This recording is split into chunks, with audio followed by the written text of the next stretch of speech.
So we've been talking about how we do personalized, targeted, relevant communications with donors. So obviously that has to begin somewhere. What does it look like to begin to understand who an organization's donors really are? Well, the best way to get to know an organization's donors is to begin with looking at their behavior over time. There may be lots of beliefs about what donors are interested in or their attitudes towards things, but it's really their behavior that we can measure to really understand what their true beliefs are and what their true affinities are. And so what we want to do is begin looking at the history of their giving and break that down in terms of what they're giving to, and from that we can infer what's motivating their gift and what's creating their sense of connection to the organization by really looking at the giving history of their existing donors.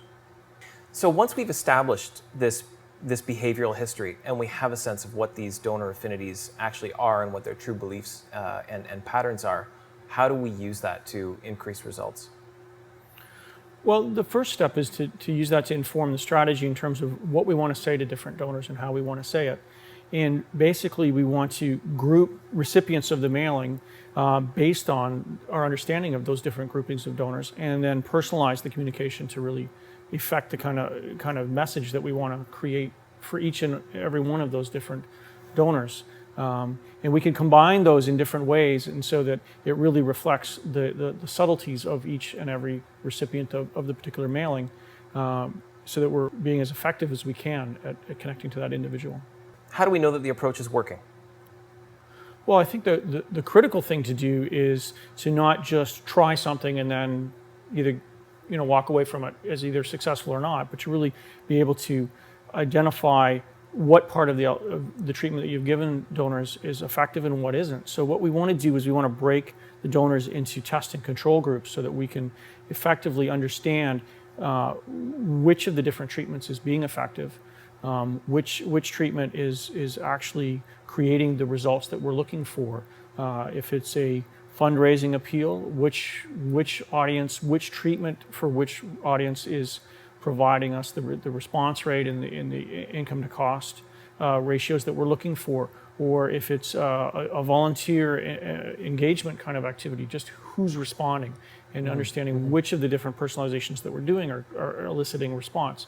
So what we want to do is we want to have test groups and control groups. We want to then measure those results actively, ongoingly, with every campaign, and build up a book of truths, if you will, from the lessons learned. One of the key things to keep in mind is that you can't do that off one mailing. If you are trying to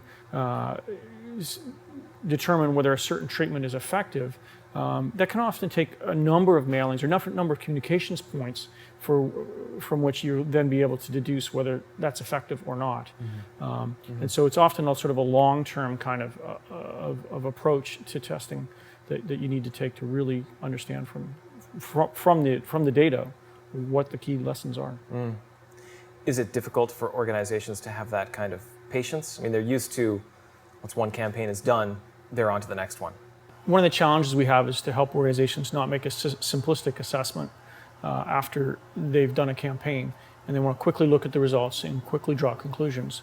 And often it takes more time than that to really understand the behavior and how people are responding to the treatment you're giving them. The other challenge that we often face is that organizations have deeply held beliefs about how donors respond to different treatments, and are sometimes reluctant to give up the revenue that they perceive to be associated with that particular treatment, even though that they have never tested to understand whether that treatment is effective or not.